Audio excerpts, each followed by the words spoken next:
ఏంటి ఈ వయసులో కూడా అలా చూస్తున్నాడు? సిగ్గులేనోడు కదా. సుశీల, బావున్నావా గోపాలం? చూసుకోవయ్యా, బాగా చూసుకో, కళ్ళారా చూసుకో.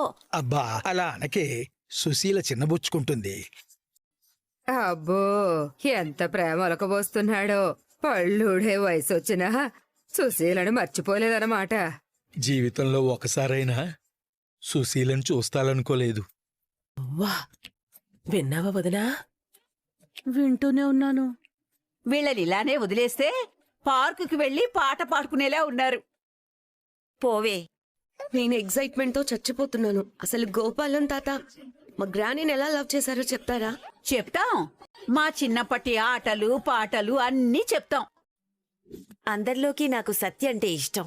సత్యకు నేనంటే ఇంకా ఎక్కువ ఇష్టం. ఇద్దరం ప్రాణానికి ప్రాణంగా ఉండేవాళ్ళం. అవునే సత్య, మీ అక్క పెళ్ళంట కదా?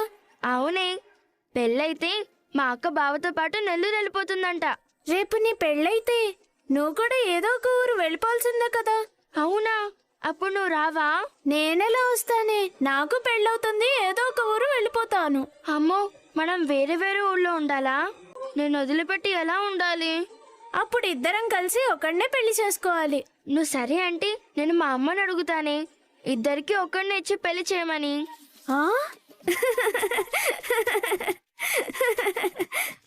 నీకు నాకు పెళ్ళెలా జరిగిందో చెప్పు. అందరూ ఉన్నారు, బాగోదేమో.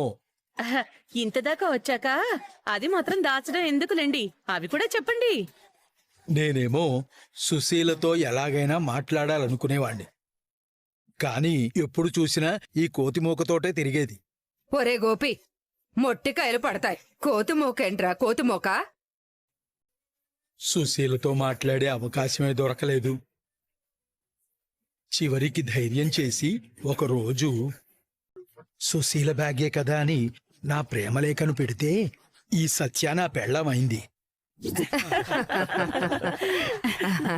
ఈ సత్య పుస్తకం ఉంటుందని తెలియక అందులో ప్రేమలేఖ పెట్టాను. అది చదివిన మా వాళ్ళు మరదలే కదా అని మా పెళ్లి చేశారు.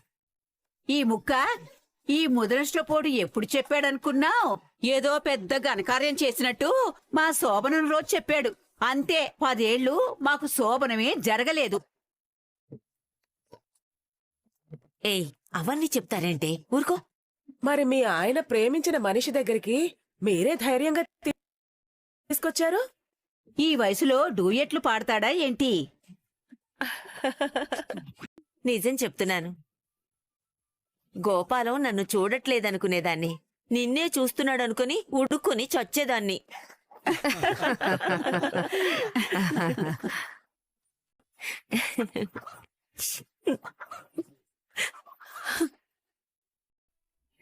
బామా, గ్రానీ, అమ్మమ్మ. ఏం లేదు. నా మనవడు నా బాల్యాన్ని దోసిట్లో తెచ్చి నాకు బహుమతిగా ఇచ్చాడు. ఎంతమంది నేస్తాలు చిన్నప్పుడే దూరమై ఒక్కసారి జీవితంలో కలిసి ఆ జ్ఞాపకాలు కలబోసుకుంటే బాగుండు అనుకుంటాం కదా. ఆ కల నాకివాళ ఇలా నిజమైంది. నాకింత అపురూపమైన వరం నాకీ 75 ఏళ్ల వయసులో దొరికింది. పెళ్లిళ్ల పేరుతో నగరాలకో దేశాంతరాలకో వలస వెళ్లిపోయే మిత్రులంతా ఒకసారి మళ్లీ కలుసుకుంటే ఆ సంతృప్తి అంతా ఇంతా కాదు. అవును, మనందరికీ ఈ శేష జీవితంలో నెమరేసుకోవడానికి నీ పుట్టినరోజు వేడుకయ్యిందే. నిజంగా నాకెంత సంతోషంగా ఉందో మాటల్లో చెప్పలేను సుశీ. నాకైతే ఒక వారం రోజుల పాటు మనమంతా కలిసి ఏ గోవా ట్రిప్కో వెళ్లాలనుంది. బామా, మీ అందరికీ ఇంకో సర్ప్రైజ్ ఉంది, ఉండండి. పీచు మిఠాయే మనకెంతో ఇష్టం కదా. ఒక్క నిమిషం, అందరూ ఒక సెల్ఫీ తీసుకుందాం. అందరూ అలా చూడండి. ఇది ఇలా పెట్టండి. ఒరే సత్యం, రారా. చూసావా, కొడుకుని పిలుచుకుంది గాను నన్ను పిలిచిందా? అవును, నేను గంజిలో ఈగల, పానకంలో పుడకల, చెప్పులో రాయిలా, చెవిలో జోరీగల, పంటి కింద పడ్డ రాయిలా తీసి పారేస్తోంది మీ అత్త. ఇన్ని రకాలుగా వర్ణించక్కర్లేదు. పట్టించుకోవడం లేదని చాలు. అవును, పనికిమాలని దాన్ని పట్టించుకోనట్టు పట్టించుకోవటం లేదు వదినా. ఆవిడ పట్టించుకున్న దానికంటే నీ చురకలే చండాలంగా ఉన్నాయి. ఆవిడ సంతోషంగా ఉంది. మొహం మార్చుకుని దాన్ని చెడగొట్టకు. నేనేమైనా బయటికి అంటున్నానా? నీతోనేగా అంటున్నాను.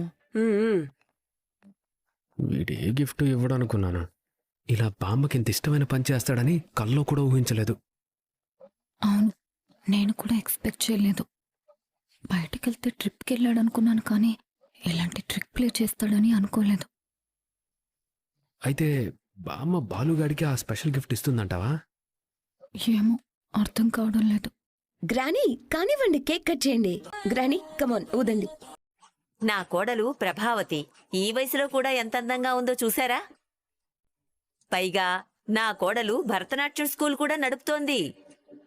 ఆ స్కూల్ కోసం నా ఇల్లే ఫ్రీగా ఇచ్చాను. నా కోసం టీవీ కూడా కొనిపెట్టింది. నేనే మోసుకొచ్చాను. భర్త ఏం సంపాదించుకొచ్చినా, భార్య గుణవంతురాలు కాకపోయినా, ఇల్లు చక్కదిద్దుకునేది కాకపోయినా ఆ సంసారం చట్టుబండలే అవుతుంది. కానీ నా కోడలు 3 కొడుకుల్ని 3 కోడళ్ళని ఒక తాటి మీద నడిపిస్తుంది. రామ్మా రా రా. మీరు నిండు నూరేళ్లు ఇలాగే సంతోషంగా ఉండాలి. పొగిడింది కదా, పొంగిపోయింది. అల్ప సంతోషి. ఎంత నోరు పెద్దదైనా బోళా మనిషే. తప్పిపోయిన పెళ్లి కొడుకు కేక్ కోసం ముందుకొచ్చాడు బామ్మ.